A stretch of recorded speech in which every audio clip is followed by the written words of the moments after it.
Welcome, everybody. We will begin the presentation in less than 2 minutes.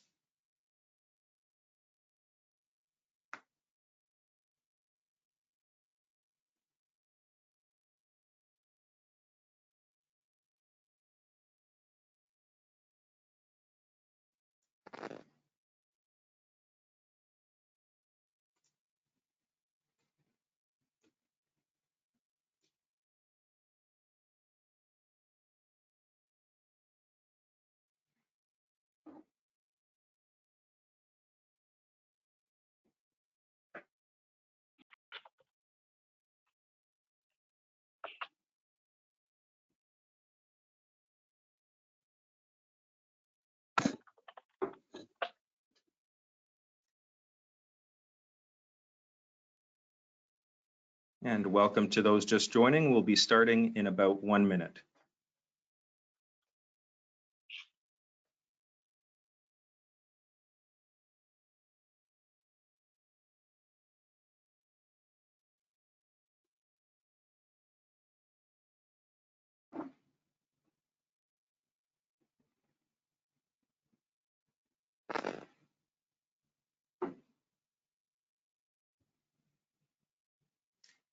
Okay, in the interest of time, we will get started. Hi, everyone, and welcome to the National Leukemia Conference.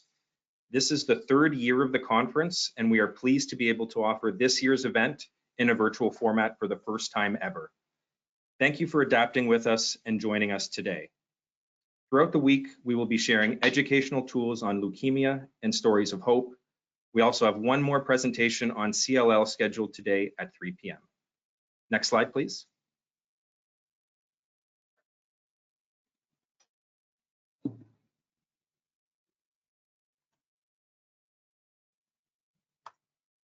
Next slide, please. Sorry,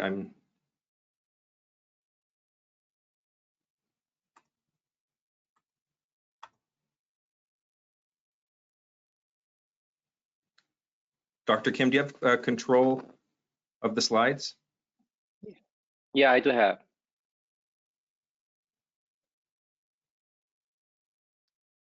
Sorry for the technical difficulties there, folks. Dr. Kim, are you able to hear me? So the internet connection seems to be quite unstable right now. Let me try to fix this I think issue. you might be on mute.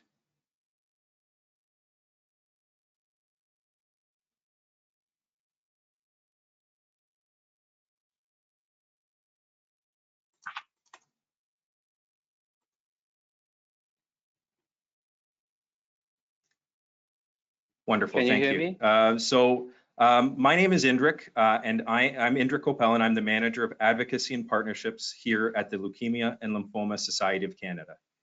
I will be the moderator of this online event. If you're joining us for the first time, welcome.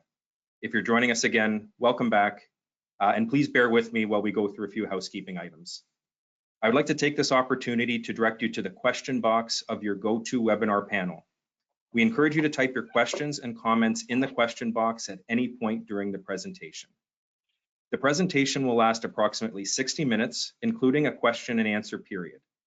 I will ask Dr. Kim some of your questions during the question and answer period at the end of the presentation.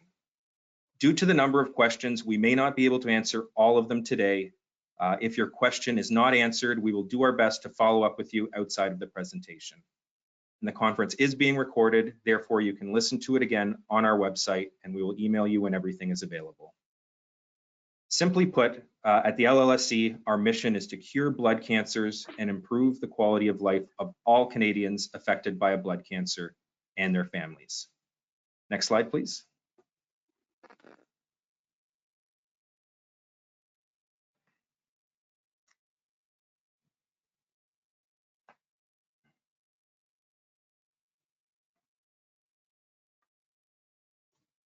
Sorry for the delay on the slides there, folks.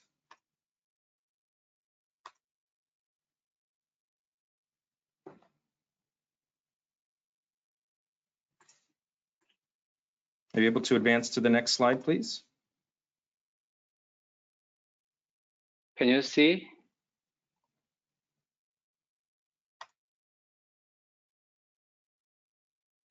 It might be an internet connection. I would probably suggest if you both close your webcams, it'll make it go a little faster.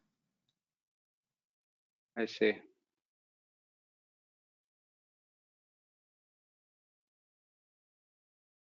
Is it better? Sorry, folks, while we work out some technical issues. Indrik, you can close your webcam. It'll help.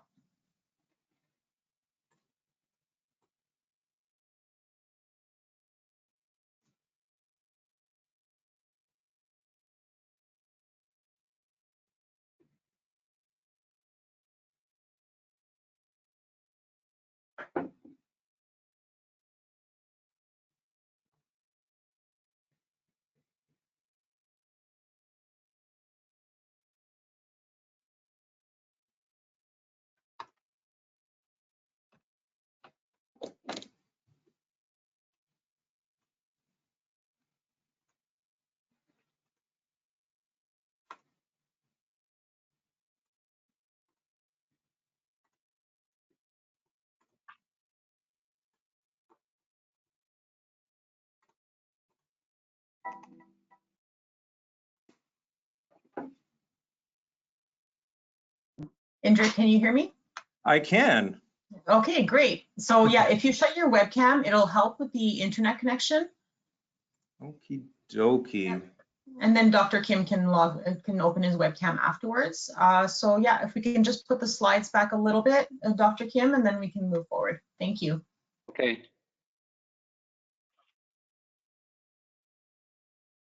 Sorry about that. So yeah, if we can go to slide number 4. Slide number 4. Here it is.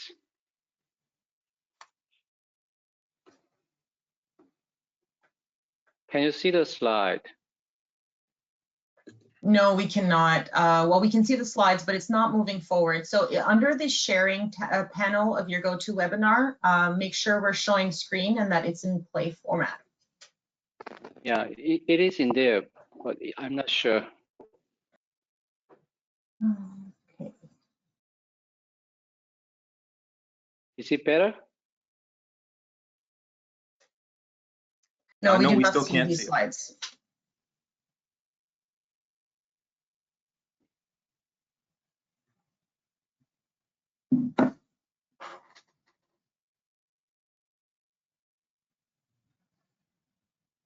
There we go.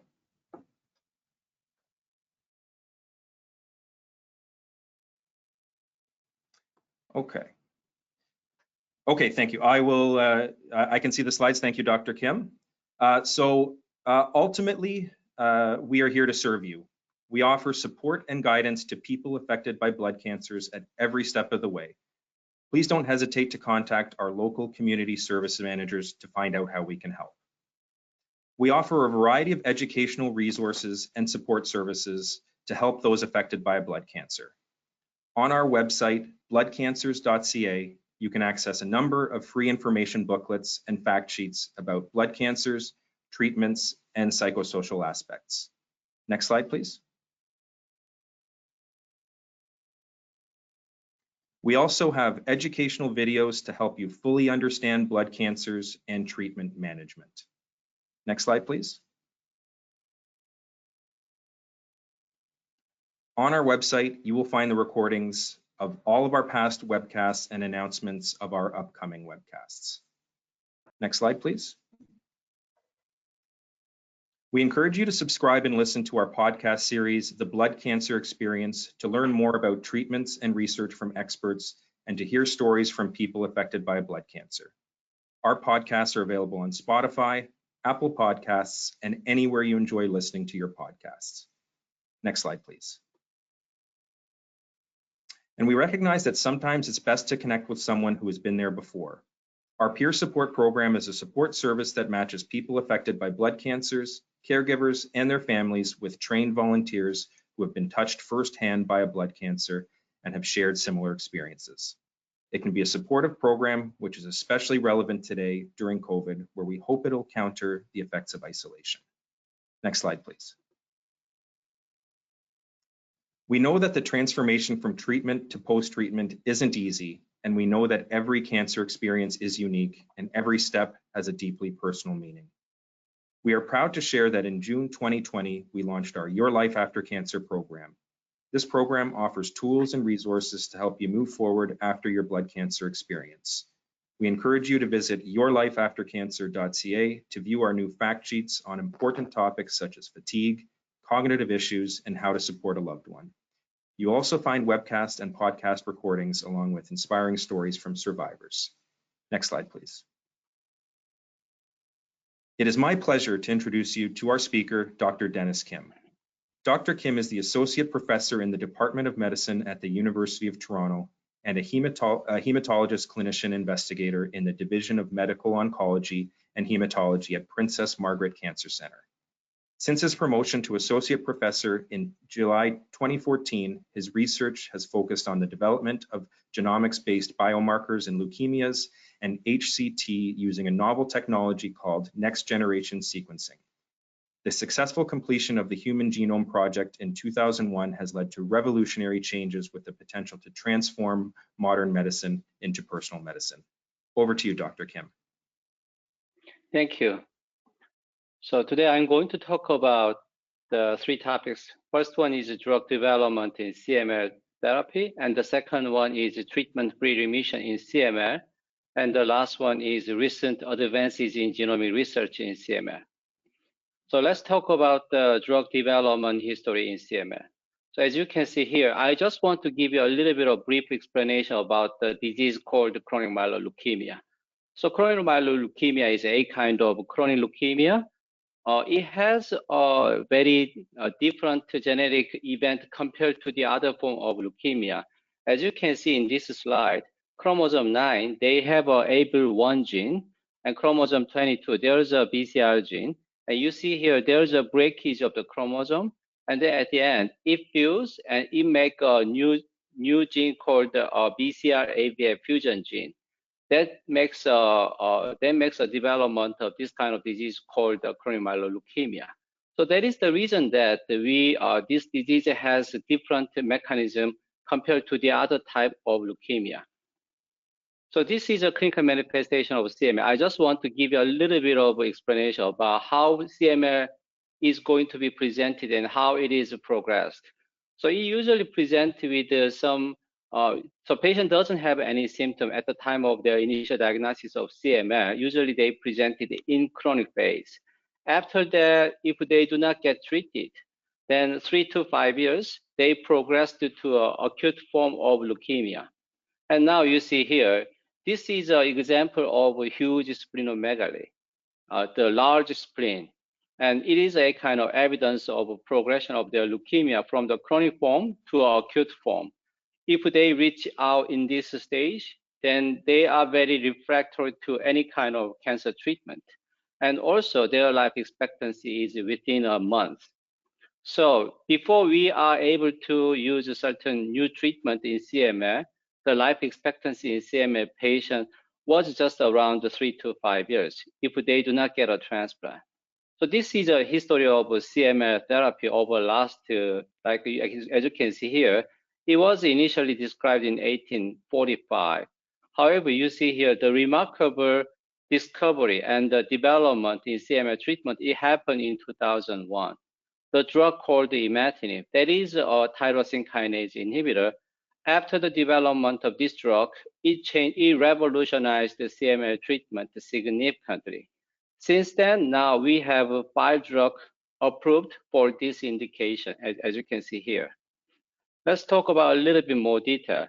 So the first drug was approved by US FDA in 2001 with the landmark study called the IRIS trial. After that, dasatinib, nilotinib, bosutinib, ponatinib has been approved in last 20 years with a series of clinical trials. And now we are able to use it. So there is a significant clinical trial development to, I would say, to conquer the CML. And now you see here the life expectancy of the CML patient.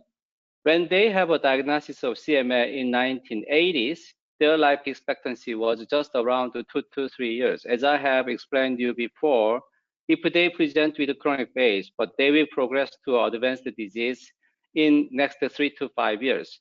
And then they do not respond to any treatment. And then they will die for acute form of leukemia. However, after the introduction of that kind of new treatment, especially since 2000, you see here significant improvement of their life expectancy.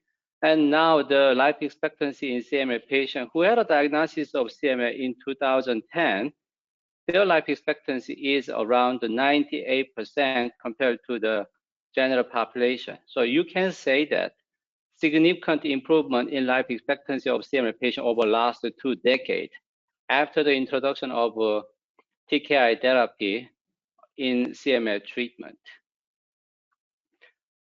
So now you see here, but however, the drug development, it is not always successful, as you can see here. The green one indicates that the successful approval of the drug, and we are now able to use it for our CML treatment. However, you see here, red one is the one who failed the clinical trial development. You heard about the COVID-19 vaccine recently, and there's two companies. They already announced that it is really effective, and one 94.4%, another one 95%. However, other two compounds of vaccine, they failed because of unexpected side effects. So now the drug development, it is not always successful. However, we were fortunate. We have 5 drugs available, but always there is unmet clinical need.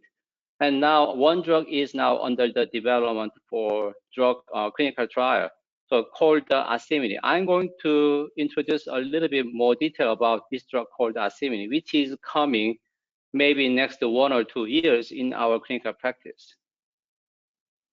So this drug is, we call it allosteric inhibitor. Now it is a structure of BCR-ABL gene, and now use a BCR-ABL protein. This site we call the ATP binding pocket. So all 5 TKIs that we are currently using for CML treatment, they are focusing on, they are going to use this one as a target for the blockage. However, the new drug called ASCIMINIB, it has different mechanism and different target. So they would like to block this site called the myeloid site. And even they block this site, it will inactivate the protein function overall, and it can make the leukemic cell to be killed. So that's why they call it, it is the first class allosteric inhibitor in human cancer treatment history. So it is very promising drug. So now you see here, this is a BCR-ABL protein, and this is one site called the ATP binding pocket. Most of the CML drug, they block this site. However, another site called the myeloid pocket, and the new drug is now blocking this site, and it seems to be very, very promising. I'm going to show you a little bit more concept about this. One of the beauty of this compound is that it is very specific. It is selectively inhibit the CML cells. So now you see here, the red dot represent CML cells, and the blue dot represent non-CML cells. And the x-axis represent the required drug concentration to kill the 50% of the cell. The left side means that they don't need a higher dose. They just need a very small dose to kill the CML cells in case of ABL001, which is ASCIMINIB. However, to make some damage on the non-CML cell, they need a higher dose, which means that if you use just a small dose of drug, then it is only selectively inhibit the CML cell. It doesn't touch non-CML cells.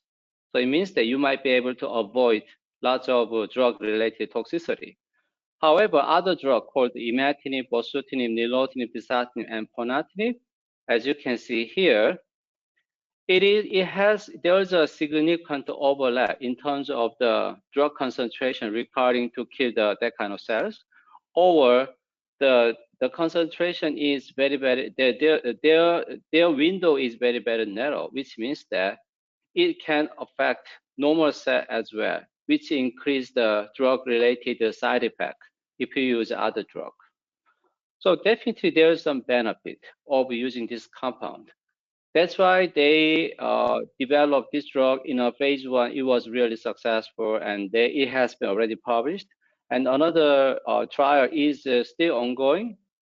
We are going to hear more about this trial result, but probably I hope we can get this access to this drug hopefully in the near future. One of the disease we call it T315I mutation CML is one of the notorious form of CML resistant clone.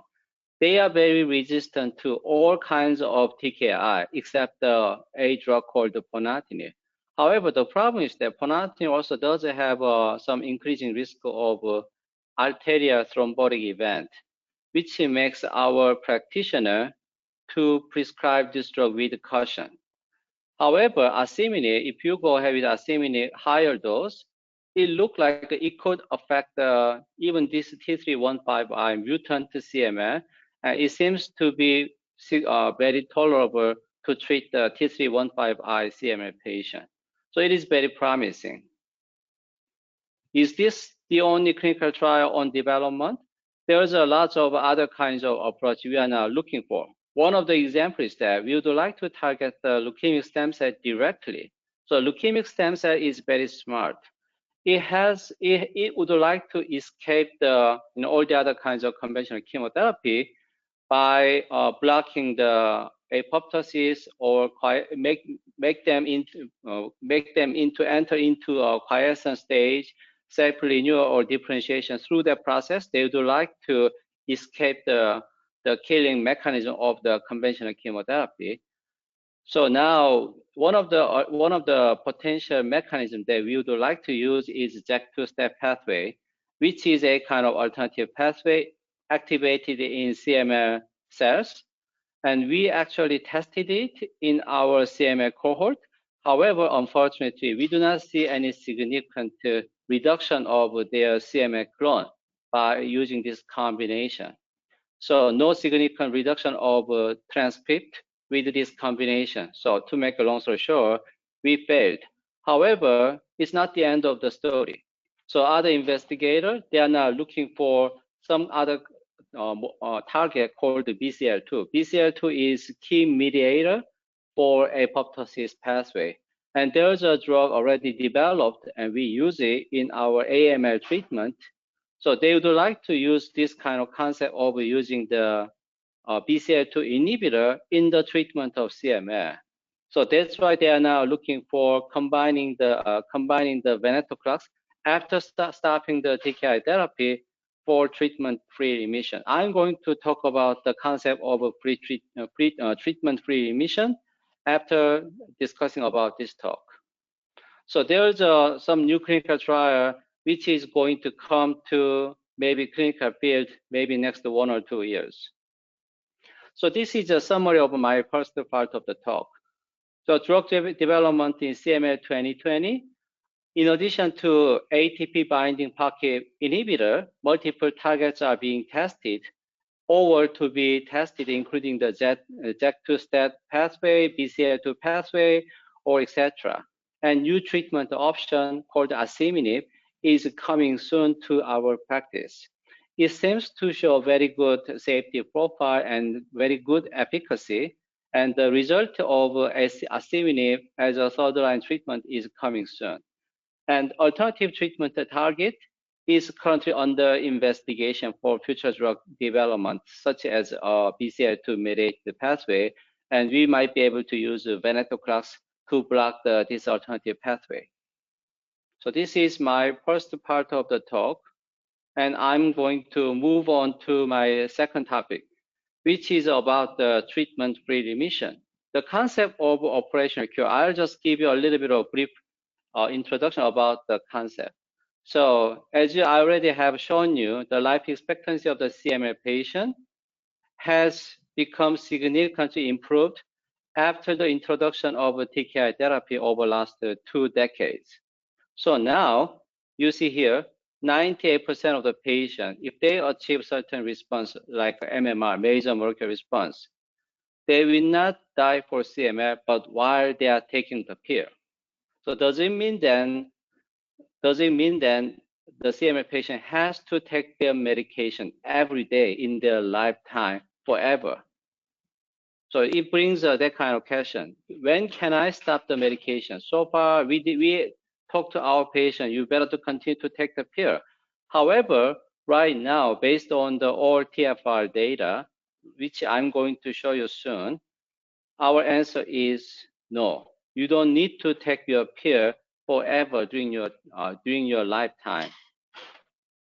So this is the life expectancy in Canada. So you can see here, life expectancy, it's up to 81 years as of 2015. And it seems to be quite consistent across all the provinces, from the Newfoundland to the BC, from the east to west, it is quite consistent. And now, as you see here, we were aiming for a little bit of a small response to prevent the progression to advanced disease.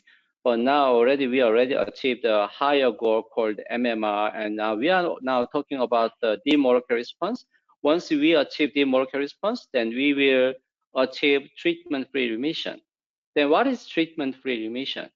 Treatment-free remission, the opposite concept is true cure, true cure. True cure means that you completely eradicate all the leukemic cells in your body, which means that you eradicate single leukemic cell. It can be obtained just using the allo transplant.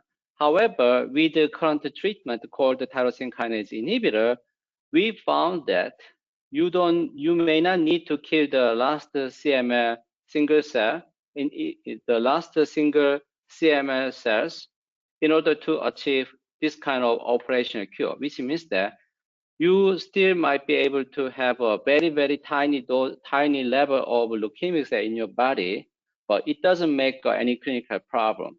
Then you live with your CML, although it is undetectable or it is very low level.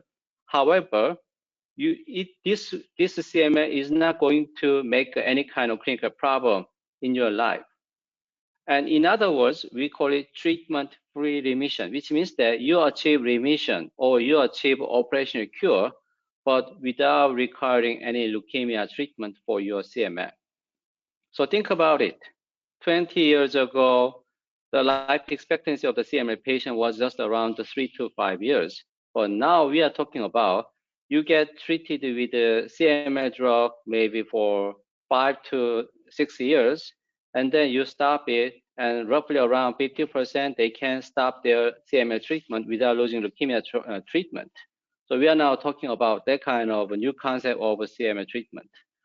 Let me show you some more detail. So our initial thought about that kind of operational cure is that it is not possible. We were very negative. We were very negative on the impact of TKI treatment on the leukemic cell. The reason was that whenever you treat your leukemic cell with the TKI and you stop it, once you stop your CML treatment, it rebounds. Your leukemia, it just comes back, usually in 3 months or 6 months. It comes back right away.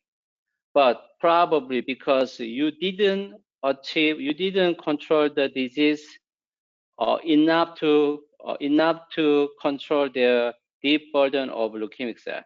They already have a good amount of the leukemic cell, then you just stop it, then it will just come back again quickly.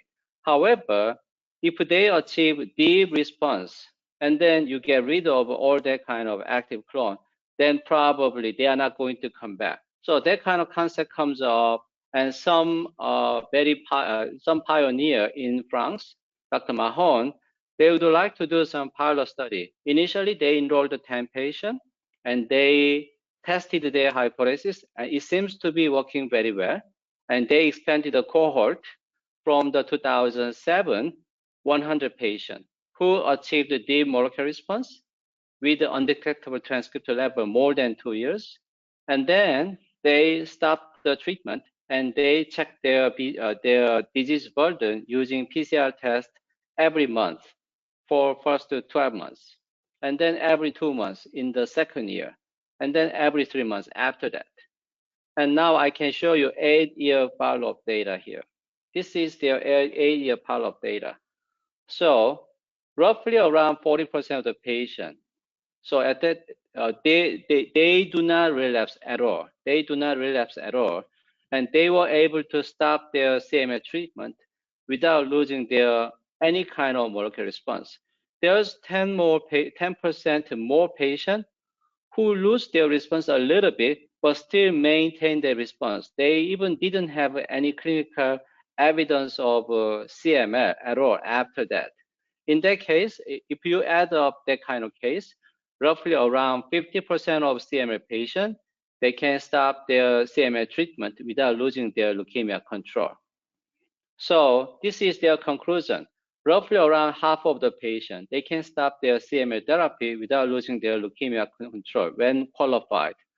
What I'm saying when qualified means that they have to achieve certain level of response, at least 4 log reduction or deeper response they have to achieve, and they attain their response at least for more than 2 years. Then they will be qualified.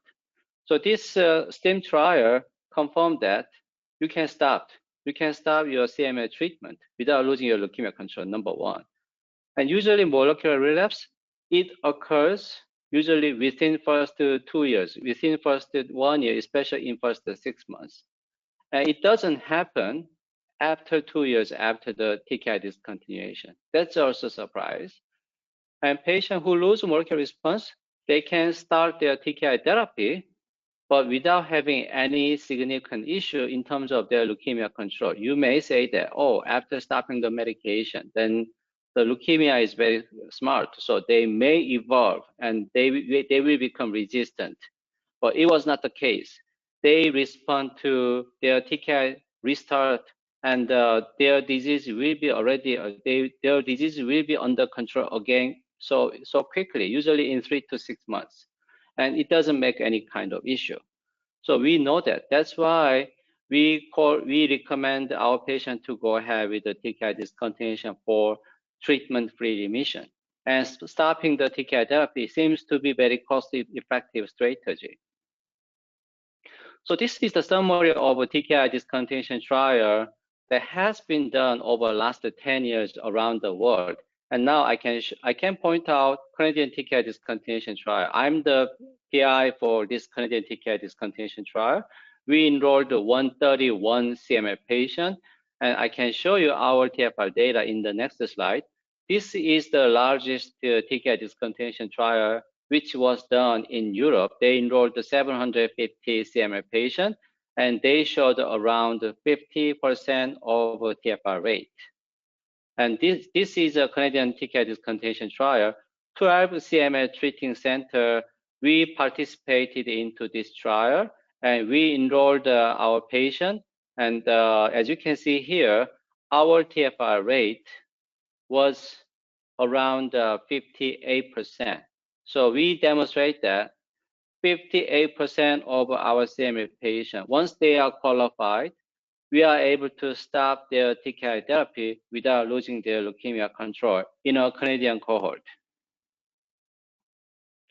And even they lose their molecular response. However, as you can see here, they re-achieve their molecular response quickly, usually in 3 months. So it is safe. There is no case who lost their response and progressed to advanced disease in our cohort of the patient.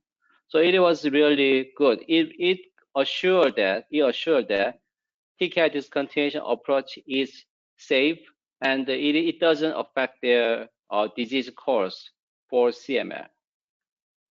So this is the summary of my second talk about the TFR. TFR is not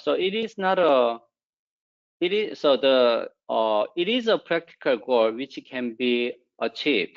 It is not an ideal goal anymore. Practically, we are able to achieve treatment-free remission. We can stop the CML therapy without losing leukemia control. However, still there is an issue of reimbursement. So reimbursement for monthly PCR test, especially for first 6 to 12 months. In some provinces, it is not supported. So that is one of the main reasons that we cannot apply to this approach to our patients. And around 50% of CML patients, if they are qualified for TFR, they can stop their TKI therapy without losing their leukemia control. We know that.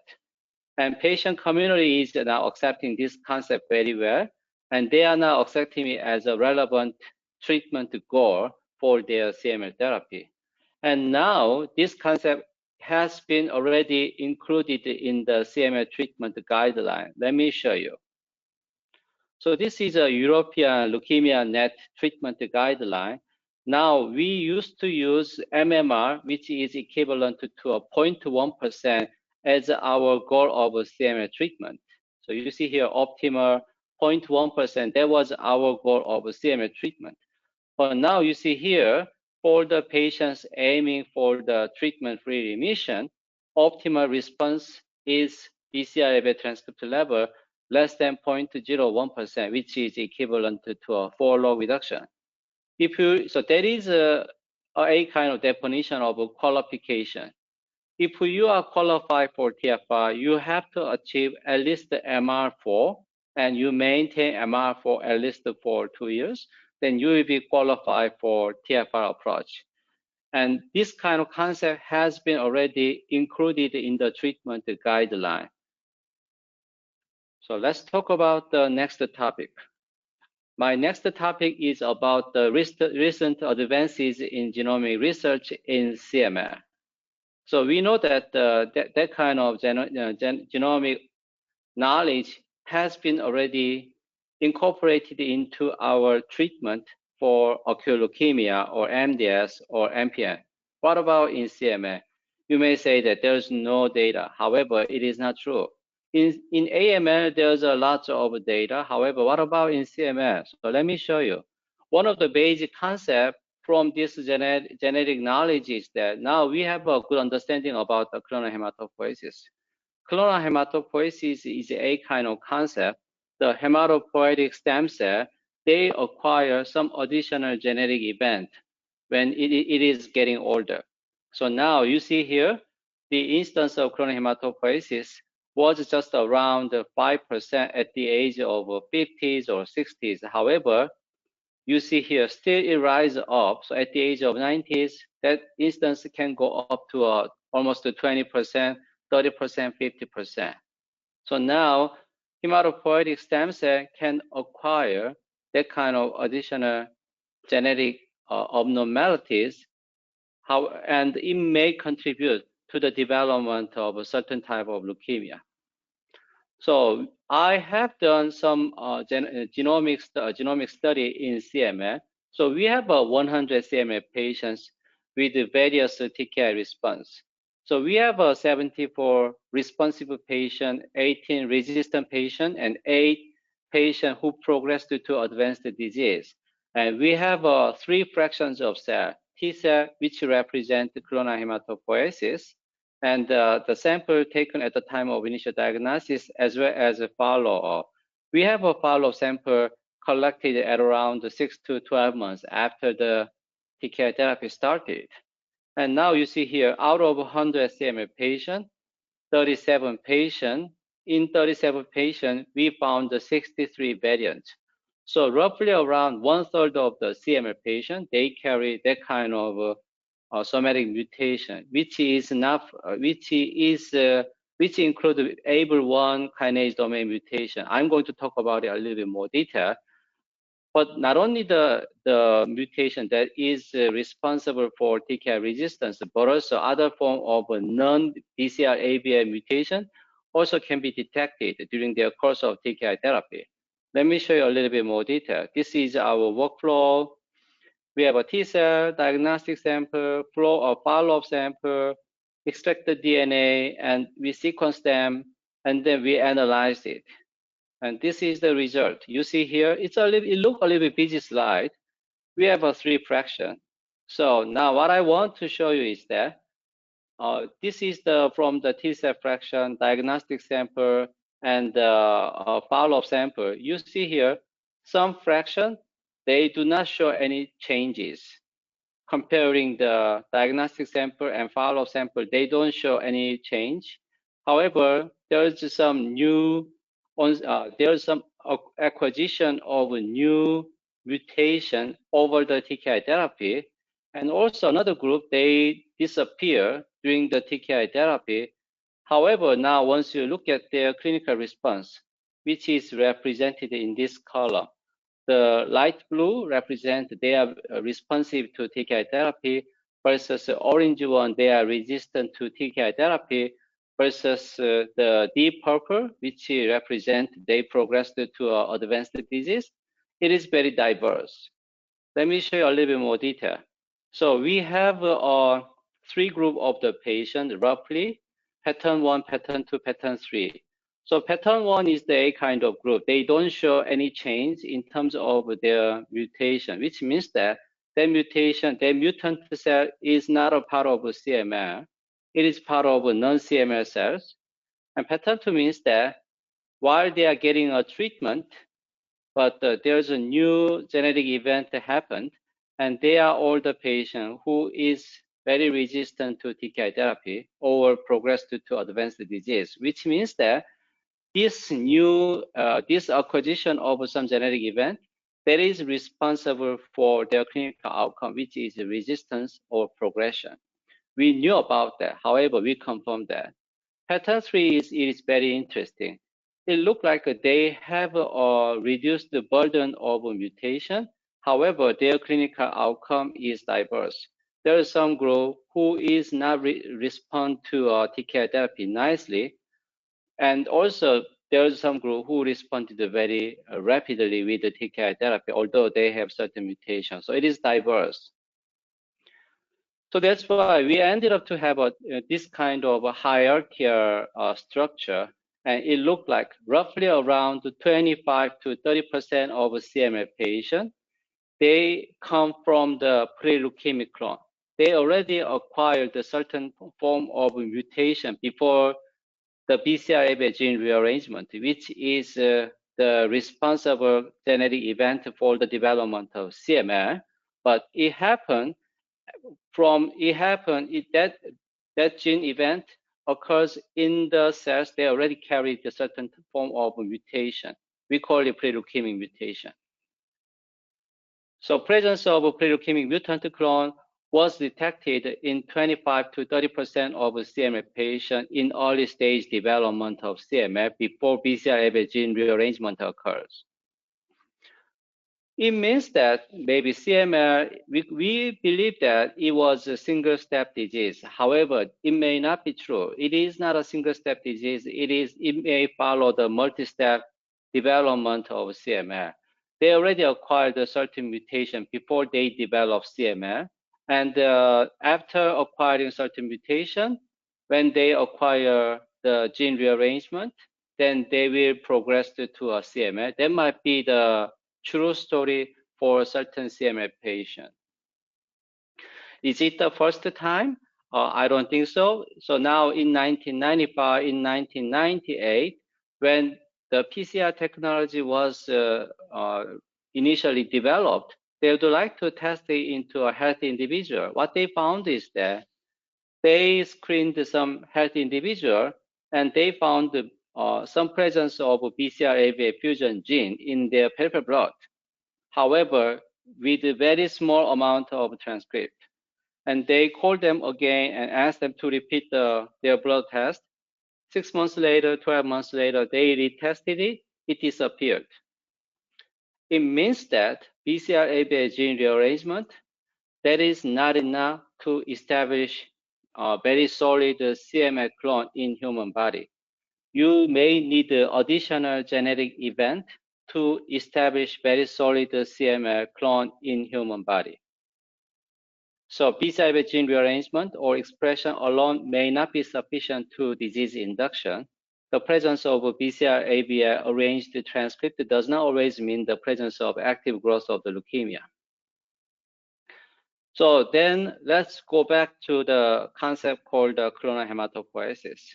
So now once we are getting older, we may acquire clonal hematopoiesis in our hematopoietic stem cell. And on top of that, if you acquire BCR-ABL gene rearrangement, then it will initiate the development of CML cell. So that is my hypothesis. I'm still working on this. So, however, now you will be then curious. When is the first time to describe about the clonal hematopoiesis?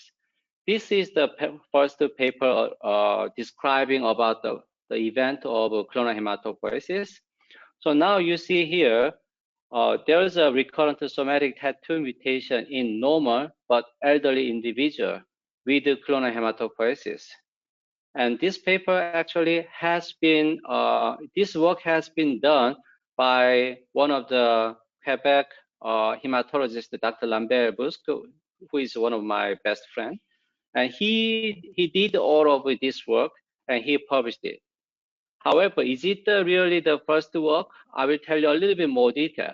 Clonal hematopoiesis is not a new concept because you may know or may not know, but here's Dr. Thiel, Dr. McCullough. They are the pioneer in terms of the leukemia stem cell development, and they are based on the Toronto. And they pioneered this kind of concept of leukemic stem cell. And they use the terminology called the clonal hemopathy. So clonal hemopathy may be considered as a continuing spectrum of a genetically determined regulator abnormalities. To make a long story short, I will tell you this one. So this is from their paper. There's two components. One is differential potential. The other one is random phenomena, which make them to have a clonal expansion. So one determine their lineage, and the other one determine their growth.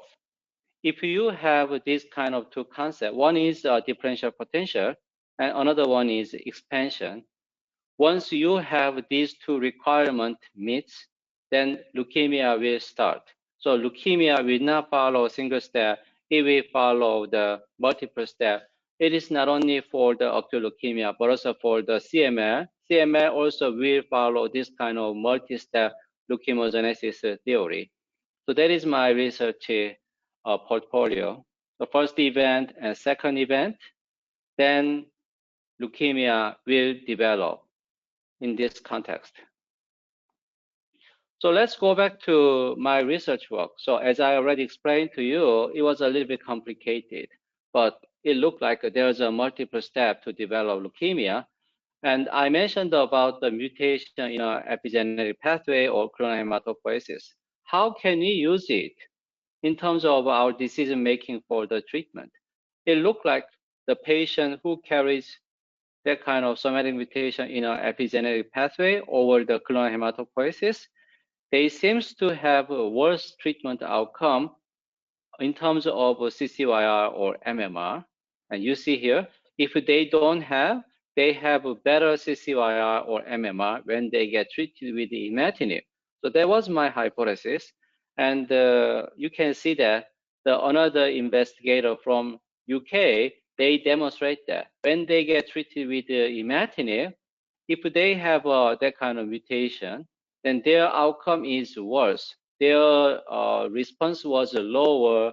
Their event-free survival was much lower, which means that they do not do very well with the imatinib if they carry that kind of mutation. However, by using the second generation, you might be able to overcome. But it gives an idea. Then you might be able to use this kind of information for your drug decision making. If they have that kind of mutation, then you may want to go ahead with the second generation rather than the imatinib.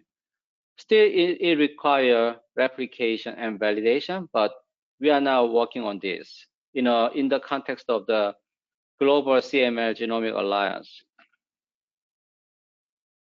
So we also, in our CML Genomic Alliance, we also published a paper regarding the use of what kind of other gene mutation or genetic event occur in CML patient. As I mentioned to you, BCR-ABL kinase domain mutation is one of the most frequent resistant mechanism. However, now you see here lung swan or Icarus gene deletion, etc., that kind of genetic event is responsible for the progression to advanced disease. So acquisition of a new mutation is involved in the progression to advanced disease. If we test it at the time of initial diagnosis and we monitor that, we might be able to detect that kind of mutation earlier, and we might be able to capture the case who is in the risk of progression to advanced disease before they experience that. And also another thing is that NGS, next generation sequencing, seems to be much more sensitive and accurate to detect the ABL1 kinase domain mutation compared to the standard method called the Sanger sequencing. So now you see here in certain population, 25% was a kind of frequency for mutation using the Sanger sequencing, but by using the NGS, you can double the detection rate. So it seems to be much more sensitive and accurate. Incorporating all that kind of idea, I believe that it will become our future CML management. So based on the genomic profile, you might be able to choose your drug according to their ABL1 mutation, or if they have a like other type of genetic event such as a LUNGS1 or Icarus gene deletion, they may need a more aggressive treatment. That could be our future CML treatment. So this is the summary of my third part of my talk. So this is the summary of recent advances in genomic research of CML.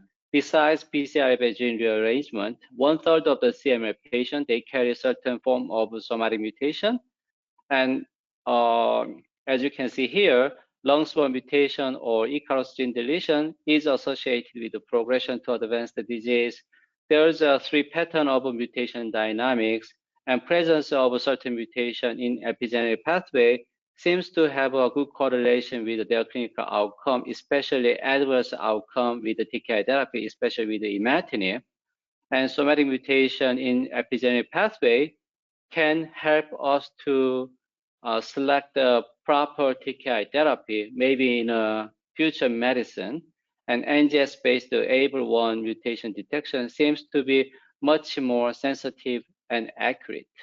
It is not a part of our standard CML treatment practice yet. However, bridging this kind of new concept to future medicine, then we might be able to improve our outcome in our CML patient in a near future. So this is my acknowledgement slide. And thank you for your attention. And I'll be happy to take the questions from the audience. Thank you so much, Dr. Kim, for sharing your time and expertise today. And thank you for providing us with that snapshot of your research. It was very interesting to see how the landscape has changed since the introduction of TKI therapy with promising advancements in treatment and genomic research. So it's now time for our question and answer period. So as mentioned at the start of the presentation, I invite you to ask any questions that you might have, ask them through the question box in your GoToWebinar panel. We will try to get to as many questions as we can, but if we can't, an LLSC representative will follow up with you. And we had a few questions that came in before. So while people are typing in their questions, I can start with a few that we received. So first question, Dr. Kim, what are the current hurdles to treatment-free remission? And as a patient, how can we best advocate for ourselves?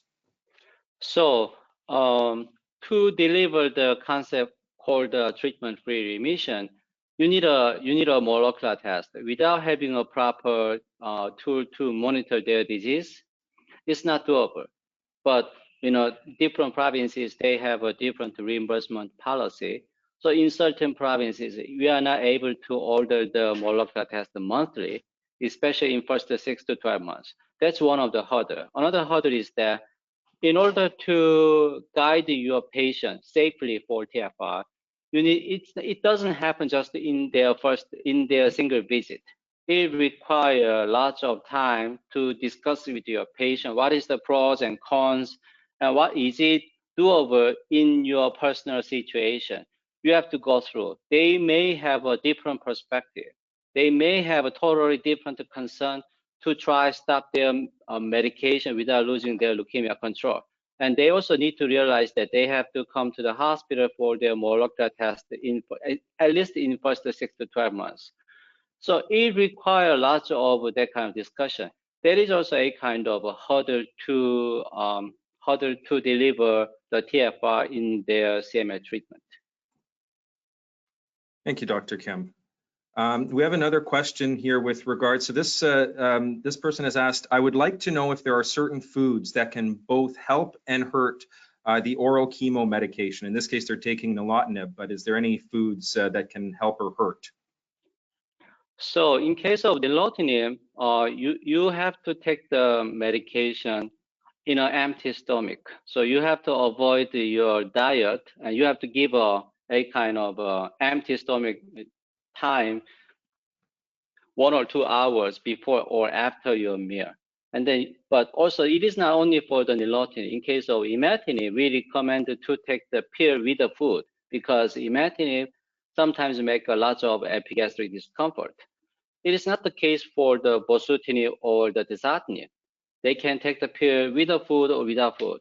However, there's some common issues. It would be better not to take the pill while they are taking the pill.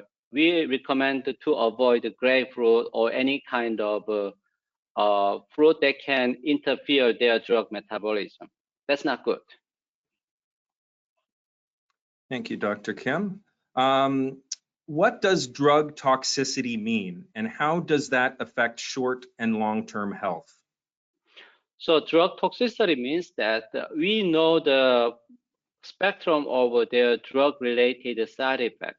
Toxicity means a side effect.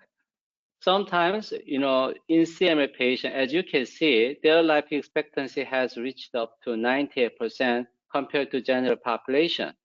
So it is now becoming more important how safely and how you make your patient to take the pill longer period of time before they actually try to stop their medication. So if you have a patient who was suffering from some certain form of a side effect for a longer period of time, that's not good. That is the reason that we want them to try to take the pill without suffering from that kind of significant side effect. In terms of the short-term side effect, all over TKI, they can drop the count. Imatinib, nilotinib, dasatinib, bosutinib, ponatinib, even ASCIMINIB, you might be able to drop your count. However, if you look at the other aspect, imatinib can induce muscle cramps, facial discomfort, epigastric discomfort. Dasatinib can induce pleural effusion, pulmonary arterial hypertension. Nilotinib can increase the risk of cardiovascular toxicity. Bosutinib can increase the risk of diarrhea or liver enzyme abnormalities. Ponatinib, the same issue of arterial thrombotic event. So each drug has a different toxicity profile. So based on the expected toxicity profile, and if we already assess your patient and you know about their comorbidity, their other medical issues, then we can guide them to choose the best drug for their CML treatment. That is the impact of assessing our patient, especially for their comorbidity, and discuss with them about a potential side effect of the medication. Thank you. And now, while we're on the topic of side effects, one person has asked, can I expect the side effects of imatinib and the symptoms of the disease, especially fatigue, to worsen or improve with time? So it is very diverse. Some person doesn't have that kind of side effect, but some person is suffering from that kind of side effect we call the TKI-induced chronic fatigue. Even after 10 years of treatment, it doesn't disappear. How do we know? Can we predict? There's no way to predict. It is very difficult to predict who is going to end up to develop that kind of side effect called the chronic fatigue. And it is not only imatinib. All TKIs can induce that kind of chronic fatigue. However, another contributing factor is anemia. So if they get treated with the TKI therapy, then they may develop anemia, how to resolve anemia issues. They do not require any transfusion. However, because of anemia, it can affect their quality of life a little bit. How can you know that it is related to their TKI therapy?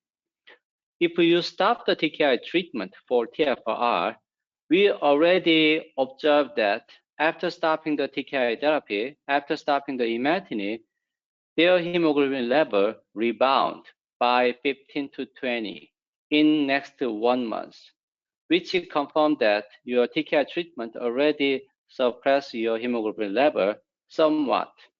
That may contribute to your fatigue a little bit. So if you have an issue of fatigue and you have a low level anemia, that could be actually reversed by trying the TKI discontinuation. If you meet the, if you are qualified for TFR attack.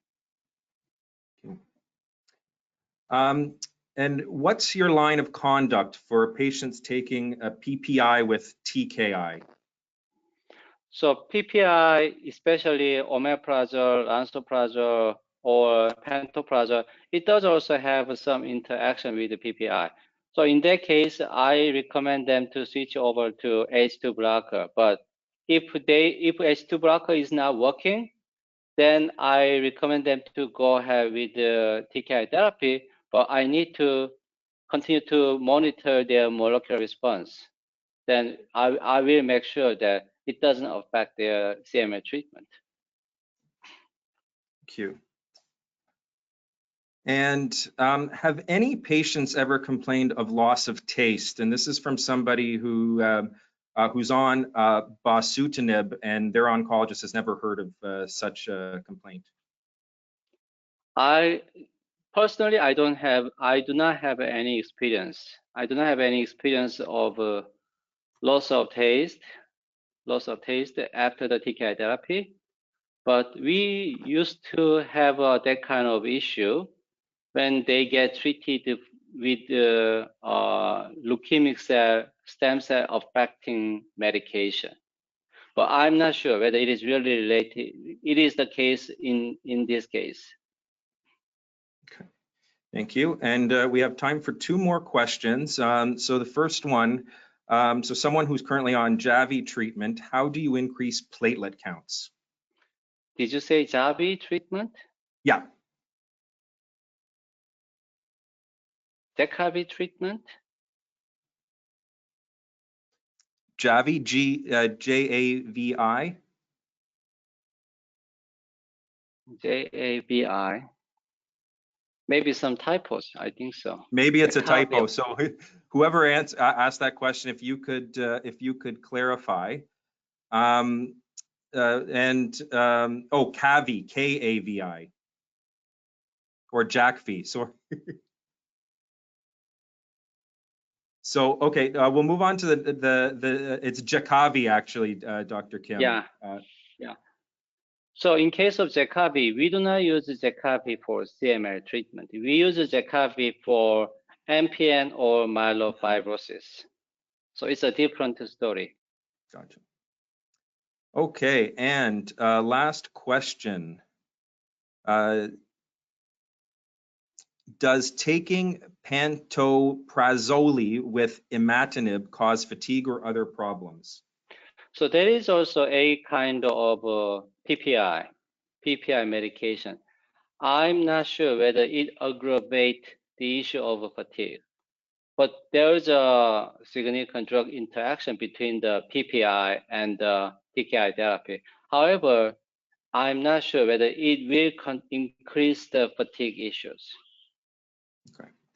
Thank you, Dr. Kim, and thank you for everyone for your questions. And to any of the questions that we didn't get to, some of the specific ones we weren't able to answer, an LSC staff member will follow up with you to help answer that question. Dr. Kim, if you wouldn't mind advancing 2 slides. Yep. Thank you.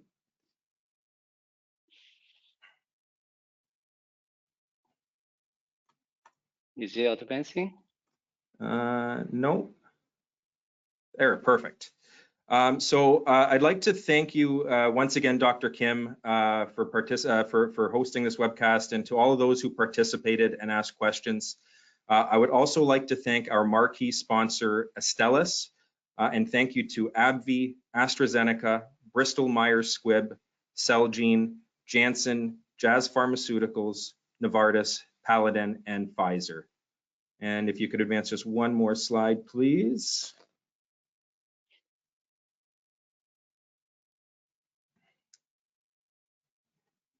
And before signing off, I would like to remind you that we are here for you. If you're looking for resources or support, please do not hesitate to contact us by dialing 1-833-222-4884 or by email at canadainfo@lls.org. Please note that a short survey will be sent to all participants after this webcast.